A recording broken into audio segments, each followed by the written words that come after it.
Hello friends, welcome to Mayuri's Point. If you like my videos, please like, share and subscribe my channel, which is Mayuri's Point. So here in this video we discuss about two-dimensional array in C. So two-dimensional array is known as matrix.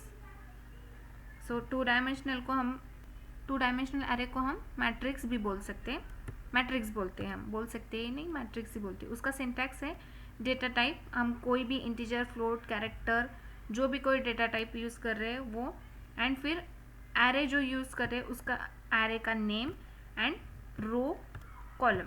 हमने one dimensional में array में देखा था only one row होती है, लेकिन to dimensional array में रो और कॉलम दोनों होते हैं, इसीलिए उसको मैट्रिक्स बोलते हैं. आप अगर बीएससी आईटी कंप्यूटर जो भी कोई सिलेबस कर रहे हैं वहाँ पे हम आपका मैथ्स होगा ही, तो आपने मैथ्स में मैट्रिक्स पढ़ा होगा.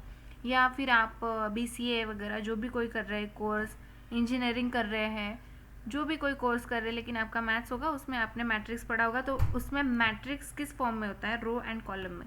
सो उसी तरह से टू डायमेंशनल एरे होता है. So total number of elements in 2D array is calculated as row multiply by column. जो टोटल एलिमेंट्स होते हैं वो किस तरह से काउंट होते हैं टू डायमेंशनल एरे में? रो में जितने वैल्यूज होते हैं वो मल्टीप्लाई बाय कॉलम में जितने वैल्यूज होते हैं वो.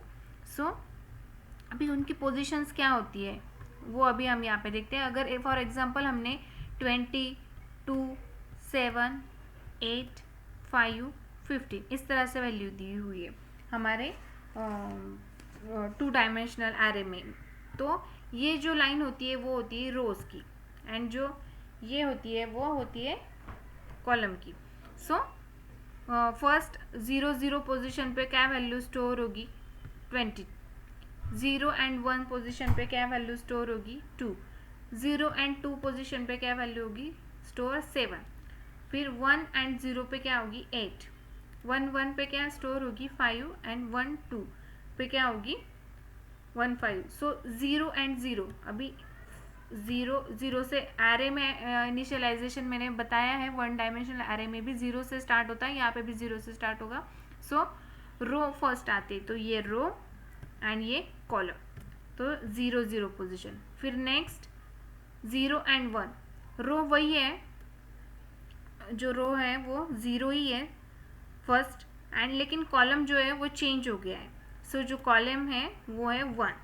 हम अगर डायरेक्टली ऐसे देखेंगे नॉर्मल, तो हम इसको 1, 2 एंड 3 इस तरह से पोजीशन देते हैं, लेकिन एरे में 0 से स्टार्ट हो रहा है, इसलिए यहाँ पे जो है हमारे जो सेकंड कॉलम है उसको आएगी वैल्यू 1, सॉरी 2 नहीं आएगी, 1 आएगी.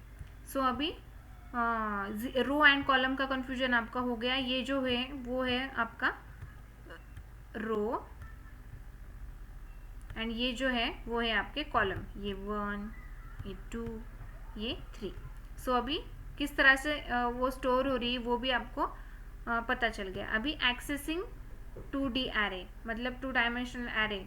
For processing two dimensional array we use 2 nested for loops.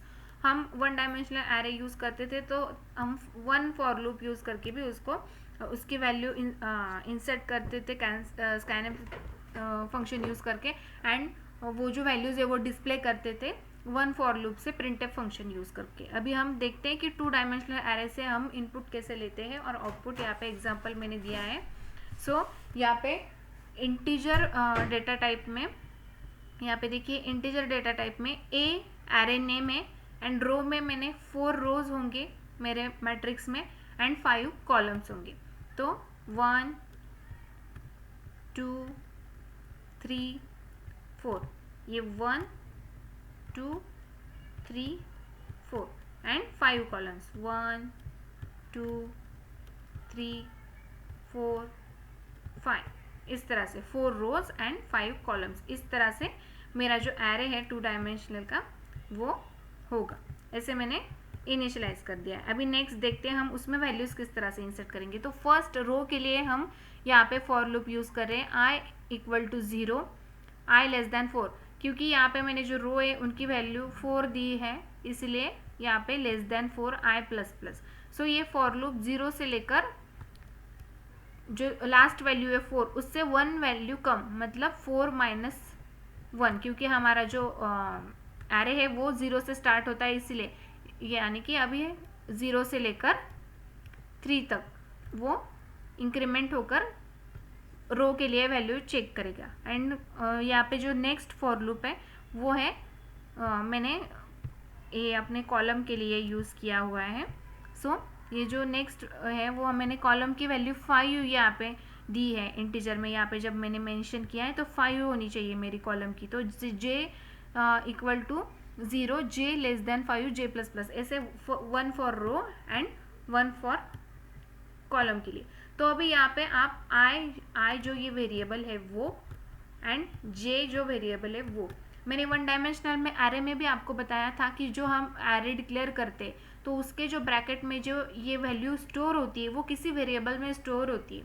सो फिर वो उस वेरिएबल को क्या बोलते हैं, सबस्क्रिप्ट बोलते हैं, उस वेरिएबल को हम बोलते हैं सबस्क्रिप्ट। एंड यहाँ पे 2 डायमेंशनल एरे में 2 मैट्रिक्स फॉर्म में होता है रो एंड कॉलम में, इसीलिए हमें यहाँ पे 1 फॉर रो वो की है मैंने आई वेरिएबल सबस्क्रिप्ट यूज़ किया है एंड 1 फॉर कॉलम जो कि है मैंने जे मेंशन किया है।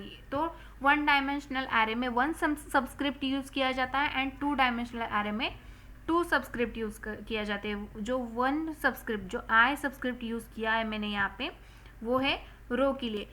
फिर से बता रही हूँ, जो हम मैट्रिक्स को इनिशियलाइज करते हैं तो उसमें ये ब्रैकेट्स में जो वैल्यू दे रहे हैं वो हम किसी वेरिएबल में स्टोर करते हैं वो वैल्यू।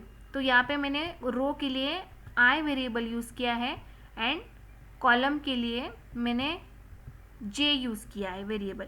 ये फॉर लूप में देखिए फर्स्ट आई वेरिएबल है एंड सेकंड फॉर लूप में जे वेरिएबल, जो कॉलम के लिए यूज़ हो रहा है, रो के लिए यूज़ हो रहा है मैंने उसके लिए आई, एंड जो कॉलम के लिए यूज़ हो रहा है जे। तो ये जो दोनों वेरिएबल्स होते हैं जो मैट्रिक्स की जो हमने वैल्यू डिफाइन की है कि हमारा 2 डायमेंशनल एरे जो है वो कितना होना चाहिए, कितना बड़ा होना चाहिए, वो जो वैल्यू होती है वो जिसमें स्टोर होती है उसे हम बोलते हैं सबस्क्रिप्ट। मैं फिर से बता रही हूँ, ये जो दोनों वेरिएबल्स होते हैं उन्हें हम बोलते हैं सबस्क्रिप्ट। तो 1 डायमेंशनल एरे में हम 1 सबस्क्रिप्ट यूज़ करते हैं एंड 2 डायमेंशनल एरे में हम 2 सबस्क्रिप्ट यूज़ करते हैं। सो हम यहाँ पे दोनों फॉर लूप्स लगा के सिंपल स्कैनफ स्टेटमेंट से हम यहाँ पे वो लोकेशन इंटीजर डेटा टाइप के लिए वो मेंशन कर देगा कंपाइलर, एंड उससे स्कैनफ के यूज से हम उसमें वैल्यूज इंसर्ट कर सकते हैं। एंड उनको अभी वो वैल्यू तो हमने इंसर्ट कर दी, कंपाइलर में दे दी मेमोरी में, अभी उनको हमें डिस्प्ले करना है। तो उसके लिए फर्स्ट रो के लिए जैसे पहले हमने इंसर्ट करने के लिए फॉर लूप यूज़ किया, वैसे हम रो के लिए 1 फॉर लूप यूज़ करेंगे